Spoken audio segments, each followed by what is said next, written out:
դուրս եկեք միացտեղից, եթե ձեզ թվում է, թե դուք կարաք այստեղ հանձնաժողովի նիստի մասնակցեք, այ քեզ բան։ Հերթը լրագրողներինն է, ով ընդդիմադիր, ով չեզոք քպական Վահագն Ալեքսանյանը որոշեց անձամբ հաշվել, բաժանել լրագրողներին։ 1, 2, 3, 4, 5, 6 Հետո էլ վրդովվեց, սկսեց հողորդ տալ, երբ նիստին ներկա լրագրողները արձագանքեցին իր գնահատականներին։ Լուսակապ ձերդ չբարձրացնեցте։ Դուք ինքներդ ձեզ Նիկոլ Փաշինյանի ուսապարկ համարում եք։ Ժամանակին իրենց թիմին Նիկոլ Փաշինյանի ուսապարկի հետ համեմատող падգամավորը մեկն է այն իշխանականներից, որոնք վերջին շրջանում բաժանում, թիրախավորում են լրագրողներին, լրատվամիջոցներին, հպարտանալով իրենց կերտած ժողովրդավարությամբ, խոսքի ազատությամբ։ Եթե ձեզնից որևէ մեկը պետք է ասի, որ Հայաստանի պատմության մեջ եղել է ժամանակաշրջան, որ լրատվամիջոցները գործել են ավելի ազատ,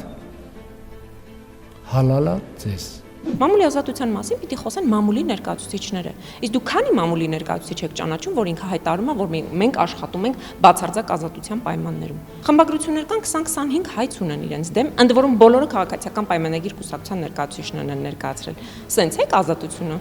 շնորհում մամուլին։ Փաշինյանը վստահ է, ազատությունն այնքան շատ է բաշխել, որ լրագրողները իրեն են ընտրելու այդ ազատությունից չզրկվելու համար։ Դուք չեք կարող ուղղակի օգտին չքվեարկել, որովհետև հակառակ դեպքում դուք մինիմում մնալու եք անգործ, մաքսիմում ձեզ սպառնում է հաշմանդամության գուցե թեթև։ Դուք աշխատել եք նախկին իշխանության օրոք եւ Նիկոլ Փաշինյան, դու հաշմանդամ չես։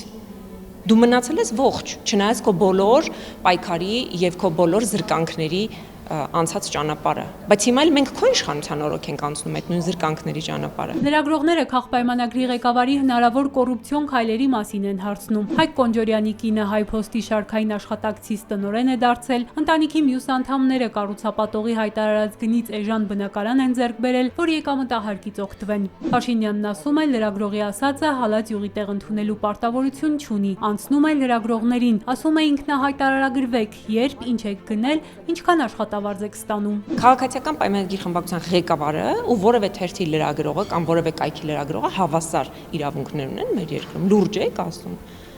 Այդ որ լրագրողը կարող է զանգել որևէ պաշտոնյայի որևէ բան պարտադրել։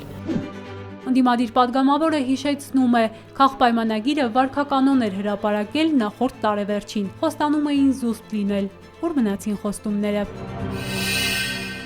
Բաժանորդագրվեք Արմադ մեդիայի ալիքներին YouTube-ում, Facebook-ում, Instagram-ում և Telegram-ում։